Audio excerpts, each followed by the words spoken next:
Welcome back to the AC Delco Nationals in Richmond, Virginia. I'm Bruno Massa, and once again I'm joined by Big Daddy Don Garlitz. We'll take a sneak peek at Gene Wilson. He's getting his car ready for the next round of eliminations. Meanwhile, the funny cars, they're ready for action. This first pair is going to be Laurie Canister, the number 4 qualifier, against Bob Newberry, the number 1 qualifier. And Newberry has got his work cut out for him because Laurie ran a 587 in the round before. Although Laurie's a rookie to the funny car category, Don, she's an experienced racer. She won the World Championship last year in the Pro Outlaw category, and she is by no means a pushover. No, and Bob Newberry didn't run as good in the round before she did, so this is going to be an interesting race. Hey, Big, if you're Bob Newberry, are you concerned with Laurie Canister? You bet he is. But he's just got to stay focused right now. He's an experienced racer. He's got to run his race and forget about the car in the other lane.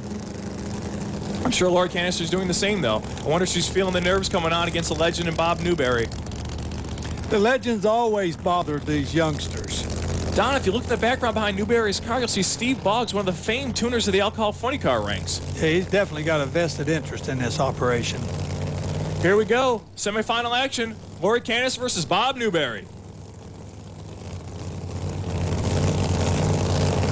Sure are taking their time staging.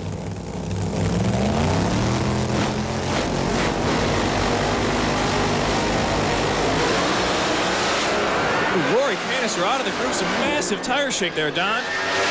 Bob Newberry coasts on through with a 588 with a 239 miles an hour. Let's take a look at that from the far end. You can see Laurie Canister's car going all over the place. Can't do that in one of these races. Not against Bob Newberry, anyway. Bob Newberry, number 1 qualifier, on your way to first final of 2001. Well, we just got by a tough one. Laurie Canister's running fast, middle 80s. Must have had a problem, must have shook. Track's a little tough. There's a lot of sun on it. Hopefully we can step up a little bit with the Valvoline Hussey Copper car in the winner's circle.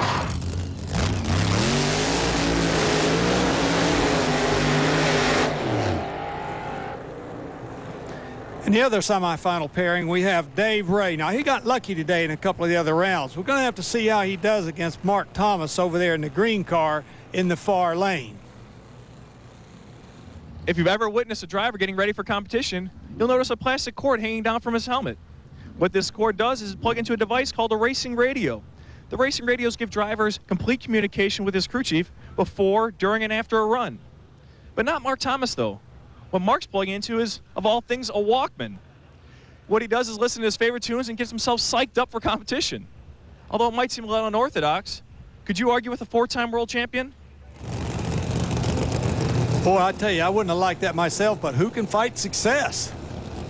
Here we go, semifinal action. Winner here goes on to face Bob Newberry in the final. I'll tell you what, Ray's got his work cut out for him in this one because Thomas is running pretty good.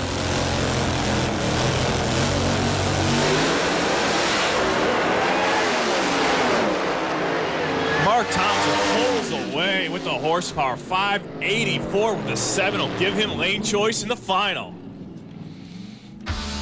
Taking a look from the far end, we can see that luck finally ran out for Ray as he gets all out of shape, gets over the middle, and gets in the loose stuff. Thomas holds her straight and true for the win.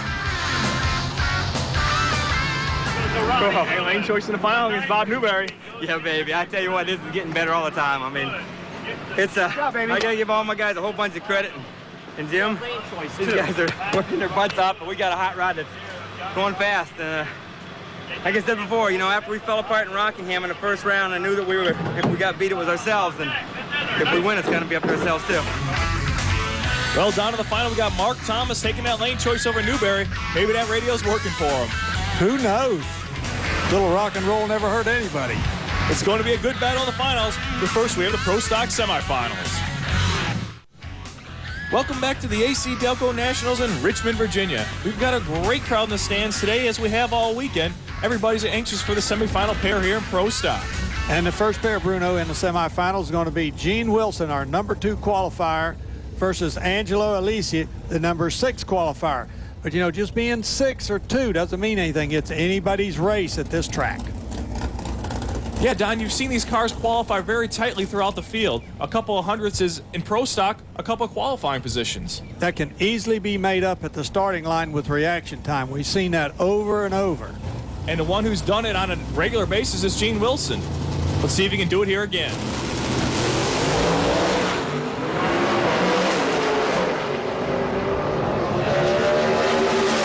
This time, Gene Wilson didn't need the reaction time. He had the power. 668 with a 9. Out muscles Alessi's 674 with a 3.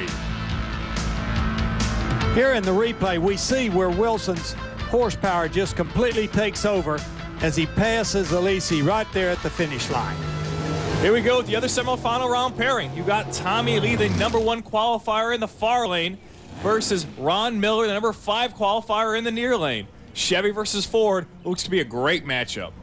You know, IHRA Pro Stock Racing is really exciting because they don't have the same cubic inches as other associations. You can have a much larger engine, and of course this allows them to go much faster and quicker.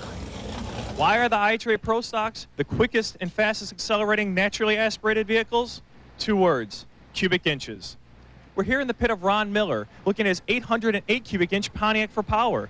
This motor has put these cars in the 6.5-second range at over 210 miles an hour. Ron, besides being a driver, is also an engine builder himself. He does motors for the likes of Dwayne Rice, Ed Mahacek, and Steve Hay. How much one of these bad boys could set you back? How about a cool 100 grand? Here we go, Pro Stock semifinals. Tom Lee versus Ron Miller. The winner goes to the finals. We have a Rockingham rematch in Richmond.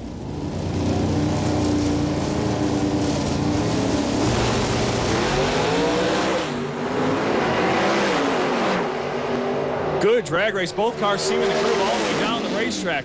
Tom Lee once again, 665 with a 9, goes on to face Gene Wilson in the final. Looking at the replay, we can see that Lee got off the line first and never looked back. Kept that horsepower on, kept that guy's feet to the fire. Clear-cut winner. It's a tough question. You set a record in the final or a couple weeks ago at Rockingham against Gene Wilson, but he got you on the tree. Are you gunning for him here or what? I'm gunning for him. Won't be no record set, but I'm going to blow him off the tree this time. You heard it there, Don, from Tommy Lee. He's gunning for Gene Wilson to try and get a little revenge from the Rockingham final. I don't blame him.